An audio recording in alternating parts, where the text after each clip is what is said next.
The Baldwin County Public School System, considered one of the finest educational environments in the entire state of Alabama, has a history beginning in the latter part of the 18th century, when, as records indicate, Alabama's first public schoolhouse was built in the North Baldwin County community of Tensaw in 1799. At that time, nearly 10 years prior to Baldwin being organized as a county, the area remained geographically expanse. Agriculture served as king, and family farms dotted every section of the county. However, in this era of extremely limited highway systems, individual communities built their own respective public schoolhouses, with the Board of Education supplying teachers to provide instruction. In the early part of the 20th century, the Baldwin County Public School System boasted over 80 separate school districts, each with their own individual public schoolhouse. As time progressed, marked with improvements in transportation and engineering, numerous school districts were consolidated into nearby areas, leaving us today with very few of the original public schoolhouses which distinguished, beginning in 1799, Baldwin County as the birthplace of Alabama's first public schoolhouse. This documentary, commissioned by the Honorable County Commissioners of Baldwin County and honorable members of the Baldwin County Board of Education, seeks to illuminate these few remaining and historic original public schoolhouses in an effort to pay tribute to one of the finest public school systems in Alabama.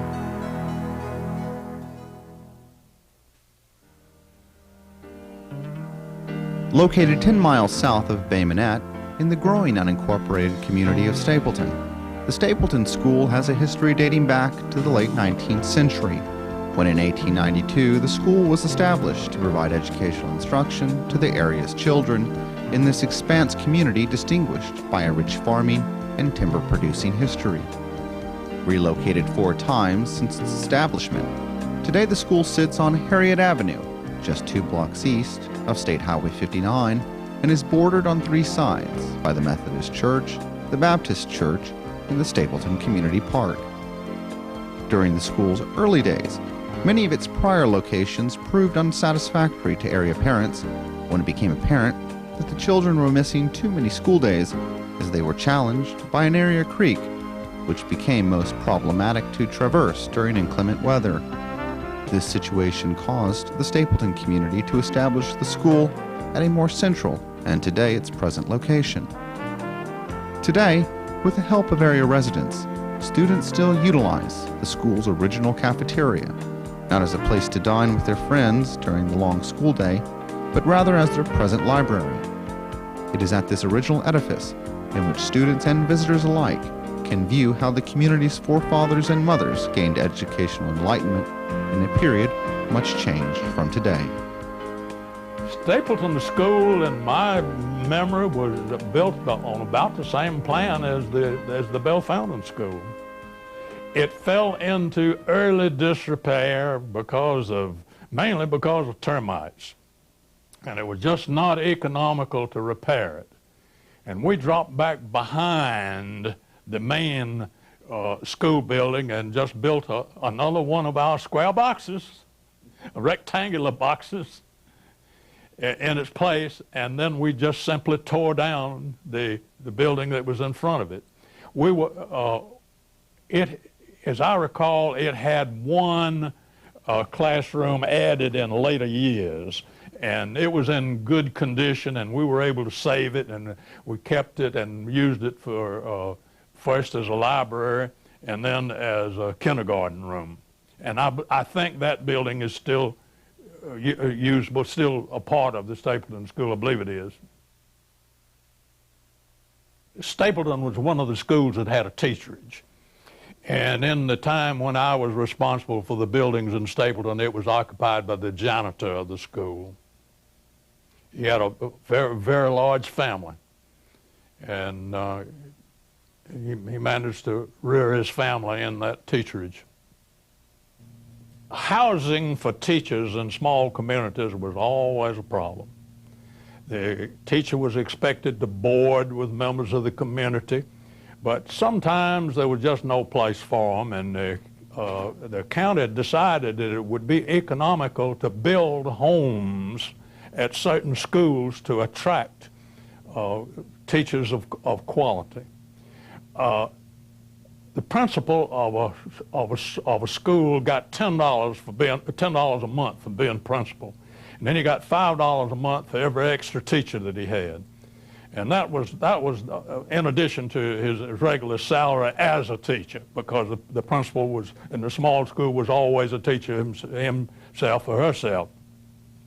So that free housing in the community was a very large attraction for teachers and with small families. I can remember a number of communities that built these. On the Foley High School campus, we had 2 of these. One was an original structure, and they later built a better one. And the first structure became the attraction for an agriculture teacher. It was felt that an agriculture teacher in Foley, it was just greatly important that they be able to attract such a teacher, and they couldn't do it without giving him a place to live. Now that was the only school and only one of the 4 high schools that actually provided for the ag teacher, but Foley had two such residences. In later years, they were when principals no longer wanted to live in the quality of building that were there. At Baldwin County High School, it became the means of attracting a janitor of good quality. We paid such people such a very low salary that if there were an old building on the premises that he could live in, and I can remember at Baldwin County High School the janitor living in. Same thing at Stapleton School. In my time, the teacherage was occupied by the janitor. It enabled me to attract a janitor of superior qualities. The janitor that I was able to hire was the operator of a nursery, and he spent so much time in civic affairs that his nursery failed, and he was open for an offer to become my janitor. And because I had that house that the ag teacher had previously lived in, that was a very powerful attraction for getting that person. He was a man of such quality that when we went up for accreditation, he was the person who gave the initial speech to the accrediting committee. The janitor of the school, instead of the mayor of the town, made the presentation at the ceremony for the accreditation of Foley High School. And that building was the main reason I was able to afford him. Okay, my family lived here in the 30s, early 40s, when we moved to Bainbridge, the year I started the school. Mrs. Taylor was the school teacher, and since the schoolyard and our yard was the same, we got to play with the students when they come out to play and stuff like that. And I remember on a Christmas that Ms. Taylor always invited us to the Christmas party, which was usually outside under one of the oak trees, and she would decorate the bottom limbs of the water oak and have the presents tied to the limbs, and we all just stayed outside and played, and she gave out presents. And I don't think the children exchanged gifts. I think the teacher just gave all the students a gift. My grandfather, Samuel Trawick, donated the plot where the old Stapleton School, the wood structure, and that's the reason we lived in the little house, I assume, because the teacher at the time, Ms. Taylor, didn't need the house. She had a nice house just up the road, and which we thought was fabulous because it had stairs. That I don't know. I remember there was no stock law And I remember the kids running to the school building because the pigs would take their lunch pails. And I remember the hobos from the railroad. It was very hard times at the time, and people were looking for jobs, and they would hop in the train, and they would get off, and then our house probably was the first one they saw because it was just open out there. And they would come and knock on the steps or the porch and ask for if we would give them anything to eat. And my mom would always give them something, and they would sit on the edge of the porch and eat, and then if they were on their way, or sometimes they would want to do something, so they would like chop wood or something because everybody had a wood stove and a fireplace. Being no stock law, the pigs and all were loose, and I was sitting on the back steps of the teacherage eating a biscuit, and along comes a big old pig, and he gets me by the arm and drags me under the house because the house is sitting up on the ground. And my mom was out, had just gotten a bucket of water, and she threw the water on us and then threw the bucket at us, and the pig had me down under the house. He took my biscuit and run off. I wasn't hurt, but I was wet. But it was, that's one of the things I remember. And of course, I was like 4 years old. But I had siblings. I had 1, 2, 3, 4 siblings born in that house as well.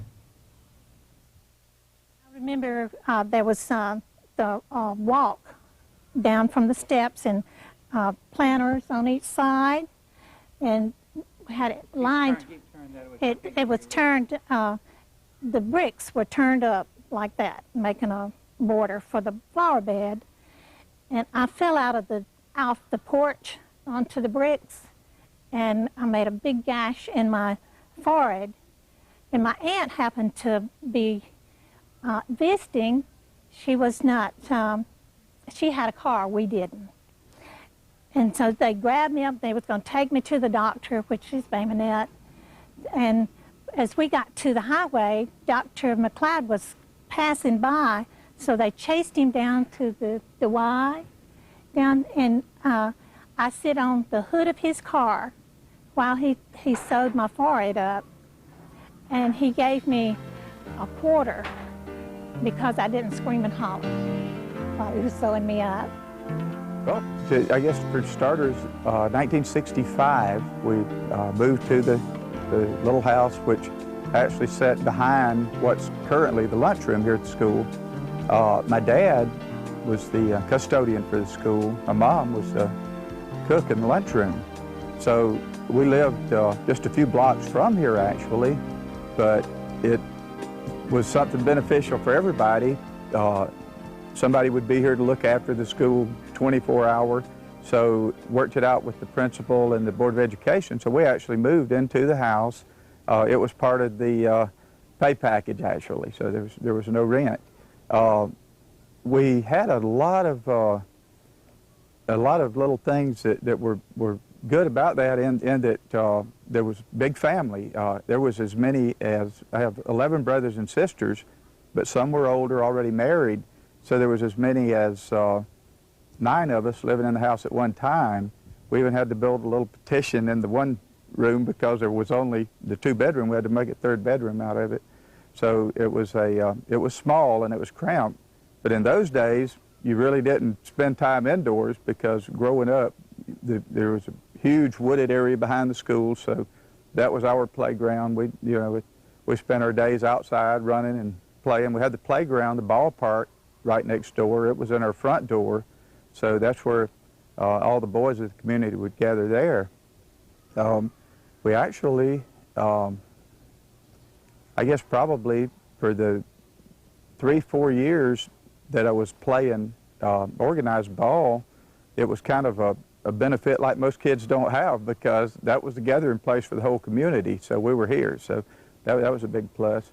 And the afternoons, we would, my brothers and I would get home, we'd help my dad with cleaning the school, we had to do the chores first, and then we could play ball. So that was kind of a fun memory of getting through in time to have maybe an hour of baseball before we had to go in, do homework and whatever. My mom, working at the cafeteria, she could look out the window and check on things, because I actually had one little sister who wasn't school age yet. A real fond memory that I think about living right next door to the school is the teachers in those days, and it was like a big family really, because everybody kind of looked out for each other. And Mr. Cunningham, the principal, he was really good to everybody in the community. I guess up and down the line, the whole school, all the teachers and everybody, you just kind of thought of it as your family, because we would even having brothers, we would do little chores for the teachers if they needed something, handiwork done. So always getting called on for that. And they were very generous too with their money, so that was very enjoyable. I had a little sister who was born while we lived in the house. When she was about 2 years old, she found out that Mama's next door working in the cafeteria, so she would run away and come to the school. So it was about maybe once a month, she would sneak out from the babysitter, and my mom would have to take her back home, let her know that she had got away. We had a teacher, Mr. Gainey, and his classroom actually was right behind us where we stand now, and he was a special person actually, because he was a teacher. His wife was a teacher here at the school, and then he was a preacher on the weekends. But Mr. Gainey would take us kids to rodeos, things like that. That was a lot of good times we had with him. He played ball with us on the ballpark just like one of the kids. So remember that as being one of the fondest memories. In 1942, they started a cafeteria, which was in the old wooden school, which was 2 small rooms. They cooked in one room on a kerosene stove and served us out of the other room, and we went by and picked up our lunch and went back to our room and ate it. Then after the war was over, they built this present school behind me. And my mother, Susie Howard Bird, and Annie Sibley was the cooks, and they moved into the new school. They had a gas stove, and they thought they had died and went to heaven because it was such a wonderful thing. They had tables which seated at least 100 kids, and they cooked mostly with government food, which they call commodity food, which consists of canned meat, vegetables, flour, and lard, and grits, yellow grits. And they cooked until my mother retired in 1953 out of this present old building here. And Miss Annie Sibley, she retired in 1948. One of my fondest memories about the cafeteria when it was over in the old school, our classroom was where the lunchroom was, and so myself and Emma Jean Baggett and One and Overstreet was supposed to be sweeping our class so the kids could come through and get their lunch, and instead we propped up on the broom and was singing. So our teacher came in and called us, and she made us sing for the entire school while they came through and got their lunch.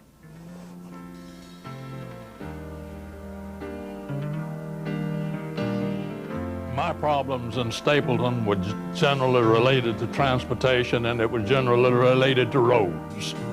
The roads in the area were so poor, and the bridges across the dirt roads were such that school buses just couldn't get over them, and people wanted the service so badly. That was our real problem in Stapleton. There was an occasion down there that I don't think I want to remember. What happened? A teacher thought she smelled gas, and she got sick, and her kids began to fall out in the classroom. Happened about in the middle of the day, and there was nobody else in the Board of Education office except me, and I went down there, and there were kids lying all over the outside out there, and it spread to the other classrooms. We called the doctors, we called ambulances, we sent kids home. We thought we had a case of mass food poisoning. We we gathered up samples of food. We took them to the laboratory in Mobile, and it all turned out to be nothing. All the kids recovered in 15 minutes after they got home.